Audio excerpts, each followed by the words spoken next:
Southern Leyte. And here is my driver.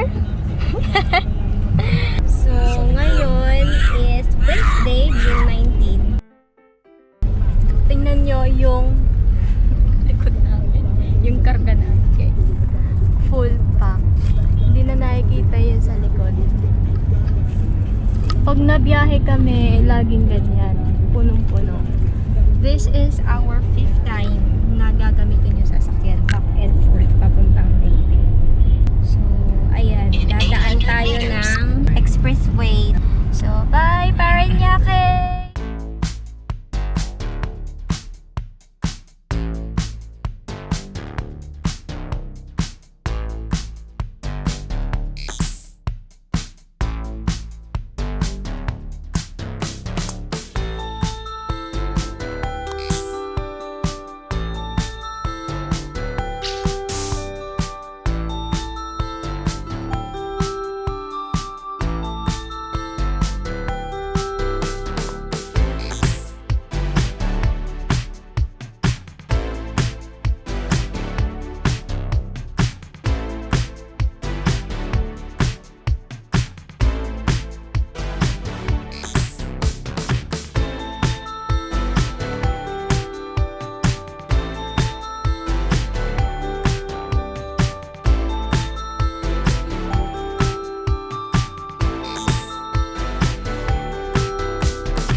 Okay, yan din pala guys, nagamit kami ng Waze. Sa tuwing nabiyahe kami papuntang Leyte, nagamit kami ng Waze. Kasi minsan, kahit na yung tipong antok ka na, hindi mo na maalala.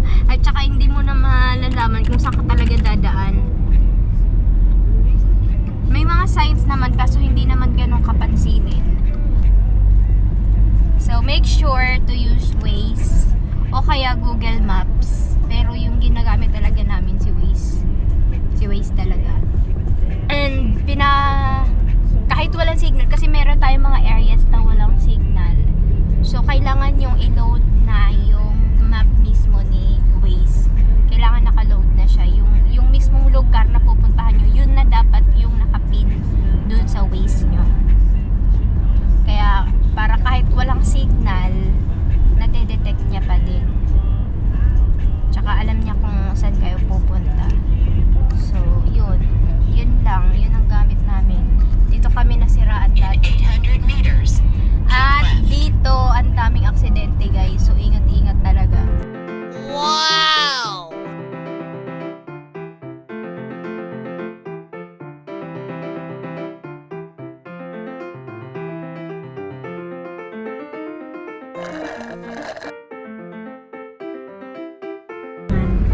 So, galing Matnog Port, dadaong kami sa San Isidro Port. Hindi namin pinili guys yung sinasabayan yung mga taga-bus. Sinasakyan kasi nila yung papuntang Allen. Ang dami sobrang bus. So, nag-private kami. Private kasi yung nasa San Isidro, which is fast cab. Wow! Malinis yung barko. So, yun, highly recommended siya. Tsaka mabilis naman ang biyahe. Minsan, may mga delay lang sa pag-andar ng barko, pero okay naman kasi mabilis siya talagang bumiyahe. Ayun, so pagdating ng San Isidro, matutulog na lang kami sa unahan makatipid. Hindi na kami nag-hotel o hindi na kami nag-budget in mga ganon kasi sayang. Dito na lang kami sa sasakyan. Syempre, natulog kami sa sasakyan. Half ng bintana namin dito sa amin bukas. O kaya kahit 1/4 lang. Tapos gigising ng 6 AM, babiyahe ulit. Hahanap ng mga kainan. Biyahe na ulit hanggang Southern Leyte.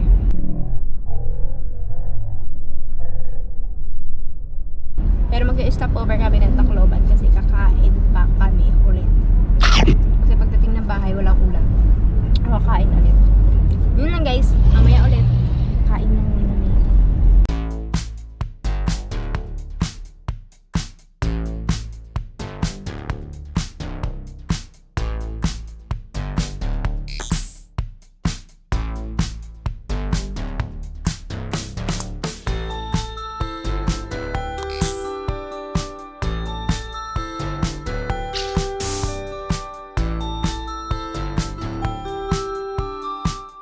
Okay, nasa Lucena na tayo guys.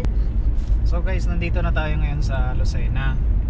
Bali, dito mo matatagpuan yung napakaraming murang mga fuel companies like Shell, Petron, Caltex, lahat-lahat ng mga sikat na brands ng fuel. Kung makikita nyo sa San Pablo, ang mga mura doon is yung mga hindi sikat na nagbebenta ng fuels. So, pag dadating ka ng Lucena, halos lahat. Kung sa Manila, ang current price is 40 point something. So, kagaya nito guys, PTT. Ang price niya ngayon 4 diesel is 36.95. 36.95. Ang gasoline is 44 point something. Maganda yung gasoline station nila. Ito naman sa Phoenix Phoenix. naman. So 36.95 ang diesel. Medyo same siya. Mga sentimo lang yung pinagkaiba. And speaking of gasoline guys, always check nyo yung level ng gasoline nyo. At i-check nyo din sa Waze, kasi nga nagamit tayo ng Waze, i-check nyo kung may coming na mga, yung dadaanan nyo na bukid, ganun, i-check nyo sa Waze. Kasi doon wala nang gasolinahan. So make sure na puno na kayo bago pa kayo dumaan ng mga bukid. Kasi ang daming bukid na madadaanan. So make sure na may gasolina kayo. May laman yung tangke nyo. Kaya para hindi kayo magtulak. Ito by sea oil din. 37cc oil. Sa Manila yun ang pinakamura. Sea oil. Ang daming gasolinahan ngayon. Tsaka isang advice ko kapag magta-travel kayo papuntang Bicol or Lucena or kahit saan basta papuntang south, kung dito ka na magpa-full tank tapos half lang yung ipapagas mo doon sa Manila. So, ang oras natin is 11:51.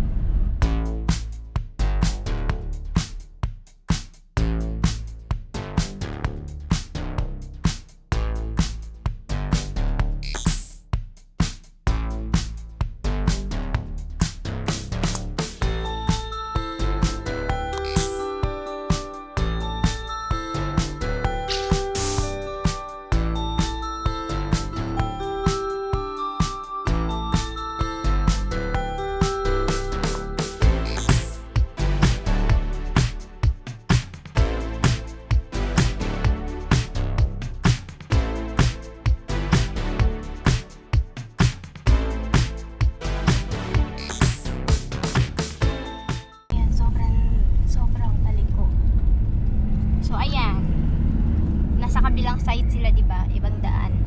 Dito sila kasi pababa sila eh. Ang weird, di ba? Kasi nasa ibang linya sila.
mahirap na part. Kasi nga, bukod sa mahaba na siya, itong truck na to, bukod sa mahaba, at ang gamit natin is Mitsubishi Adventure, walang turbo, so mahirap talaga mag-overtake.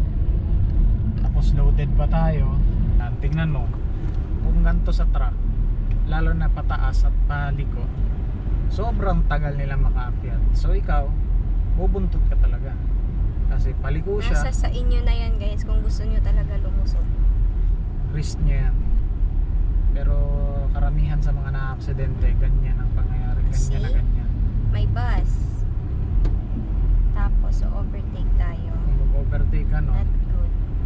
may chance na mababangga ka talaga. Bali ang technique na ginagawa ko, tingnan nyo tong Waze. Merong possible na pwede nating likuan or overtake. Or any Ito straight line dito sa Waze. So ngayon sisilip tayo kung kaya na ba. Nakita na nga siya. Kaya yan guys. Straight na straight. Tapos may buwelo tayo kasi pababa. So ang laki ng chance na maka-overtake tayo.